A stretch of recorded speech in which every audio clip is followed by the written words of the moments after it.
Okay. Little technical difficulties, we'll get over it.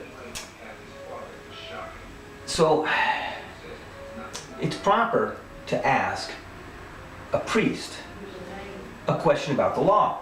That's their job. Their job is to know the laws and to execute them in the temple.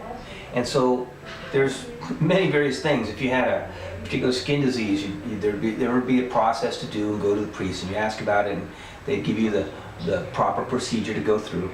And often that's things that the folks don't come across on a daily basis.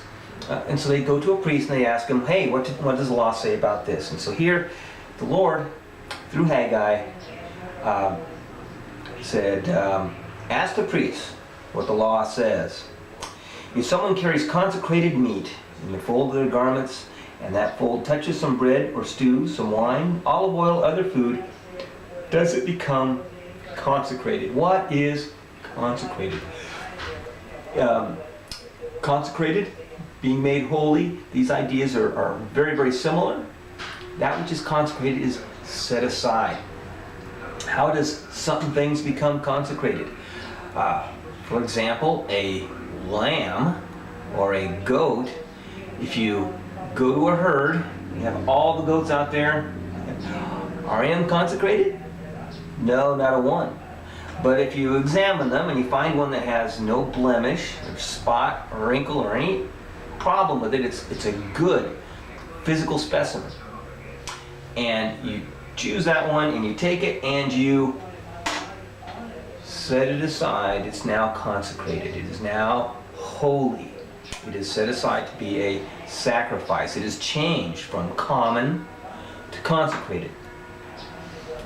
In the temple, they have instruments that they use. They have tongs for pulling meat. They have the altar. They have lampstands. They have all sorts of things. You have the lampstand itself has to have oil replaced in it. Well, that comes in a consecrated container. Everything that goes into the Holy of Holies has to be consecrated, and that is, it has to be ceremonially clean. And it's made ceremonially clean by the application of consecrated oil. Anything a consecrated oil will touch becomes consecrated. They had a special oil and blend that they were supposed to make. I don't know exactly what was in it. And when they made it in the prescribed way, it became consecrated oil, and the things that it touched became consecrated. Interestingly, when they're setting up the temple and things like that, they go through ceremonial washings and all the sorts of things they have to do to make what goes in it holy, because something unholy can't be there.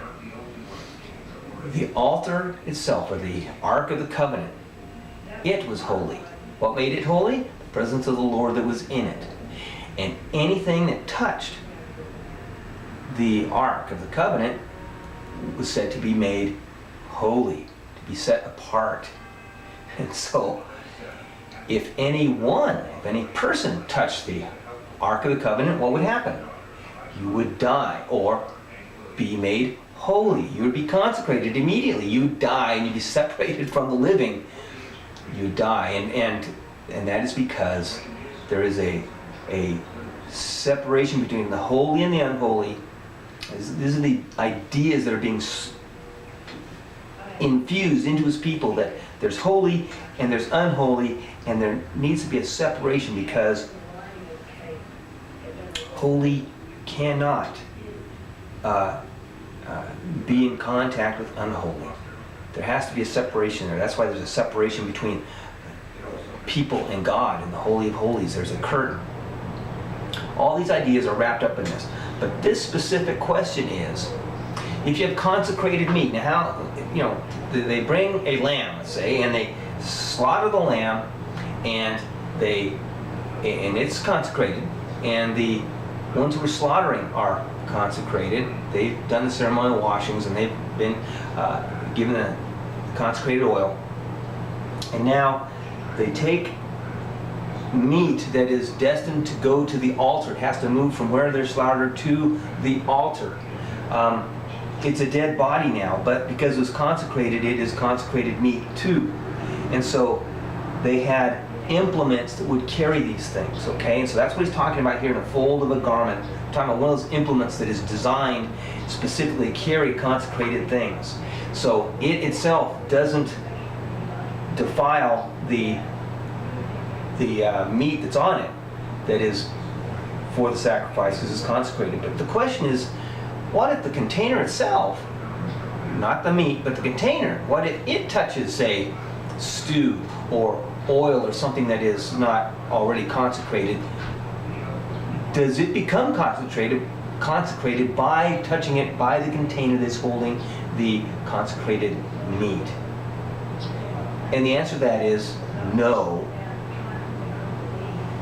Holiness isn't passed on that way. And then he asks a different question. He says, if a person defiled by contact with a dead body touches one of these things, does it become defiled? Well, suppose you're out hunting, okay, and you killed some birds, and now you touched a dead body because of it. Well, you had to go through certain ceremonial cleansings before you could enter the temple because you touched a dead body. And so touching a dead body that's not a consecrated dead body is defiling, all right? So they understood the defiling part. So now the question is if a person who's defiled by contact with a dead body touches one of these things, stew or oil or whatever, does it become defiled? And the answer is yes, it becomes defiled. So one who's defiled can defile things that are consecrated, and things that are carrying things that are consecrated for that have the purpose of carrying it. If they touch something that's not consecrated, doesn't consecrate it. Chuck Swindoll had a analogy that seems to help us understand a little bit the idea going on. Suppose you had white gloves on, okay? You put on white gloves, and then you went out and you made mud pies. The question is the mud affected by the white gloves, or are the white gloves affected by the mud? Does the mud become glovey, or do the gloves become muddy? And so this is how it is. The holy becomes defiled very easily with everything around, but things that are already defiled don't become holy very easily. And so this is a picture that he wants his people in this message of Haggai to be latched onto, okay? If a person defiled with contact with a dead body touches one of these things, does it become defiled? Yes, the priest replied, it becomes defiled. Then Haggai said, so it is with this people and this nation in my sight. That's the message Haggai's bringing.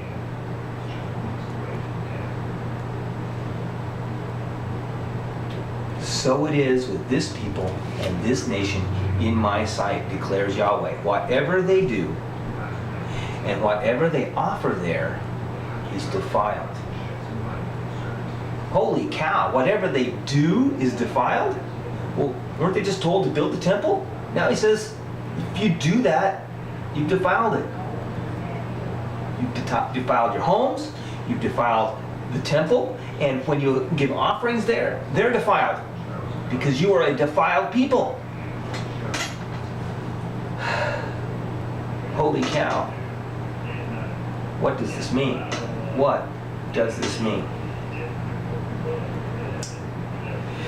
We're going to go to Genesis chapter 6.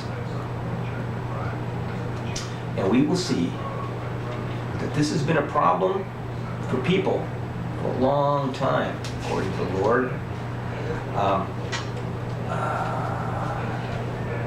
And if we, I'm not sure what relevance is. We're going to go all the way back to Genesis 3:3. This is at the fall.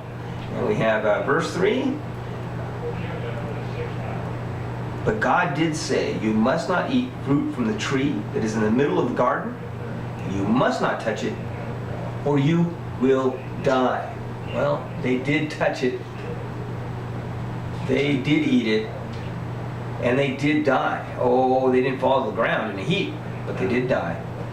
It was a spiritual death. So now we're going to look a little bit at the nature of man to help understand what Haggai is telling to us when we come back in the next film.